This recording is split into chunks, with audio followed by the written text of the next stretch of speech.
Hi, my name is Max Chisulo, and I designed the code learning laptop for my senior project. Normally, when you want to learn coding, you have to set up an environment in order to write your code. You have to figure out which language you want to use, and you have to download libraries and go find whatever educational content you need that's tailored to your specific desires. The idea of this project was to take all of those resources and combine them into one project that you can use to more easily learn the basics of coding. This removes some of the barriers to entry and allows more people to get started with coding.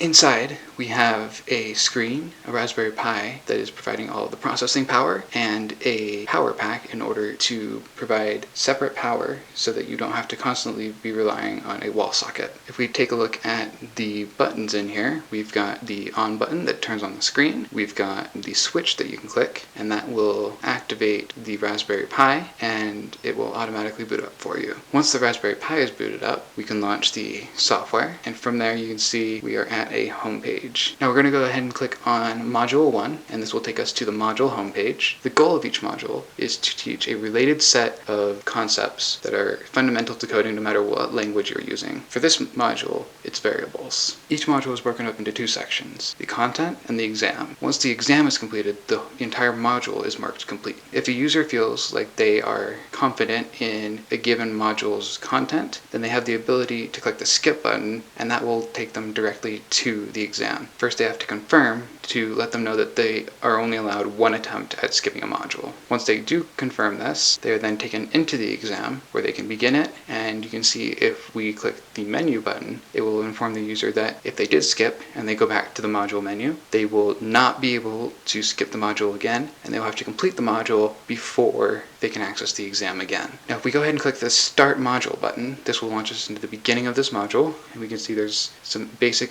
content on each of these different screens, and as we move further into the module, we'll start to encounter some coding exercises. For this module, there's only 2 coding exercises. Each coding exercise is set up to recognize syntax errors in general, incorrect inputs, and correct inputs. So you can see if we input nonsense into the code, this will say that there was an error compiling the code and you should check your syntax. This will also happen if, for example, you leave out a semicolon somewhere. If you put in a valid line of code, but it doesn't produce the correct output, then you can see that it marks it as incorrect. The goal of this coding exercise was to assign a specific string to the variable greeting. You can see if we assign the correct value, then we can run the code and it marks this one as correct. Now behind the scenes, this is also marking this particular exercise as complete. Now if we wanted to go back to the main menu at this point, because we wanted to quit and come back later, you can see that we're able to exit, and let's say it's been a few minutes, we can now resume the module and it will take us right back to where we left off, and it's saved all of the work that we previously did. Now if we go ahead and complete the second coding exercise in this module, you can see that a little pop-up window appears notifying us that all of the exercises in this module have been completed and you should now have access to the exam. If we move back to the main menu for the module, you can see we now have an additional button which allows us to access the exam. This is the same exam as before, and we are now able to freely move in and out of it because we've gone through the entire module. Obviously, this is just a prototype.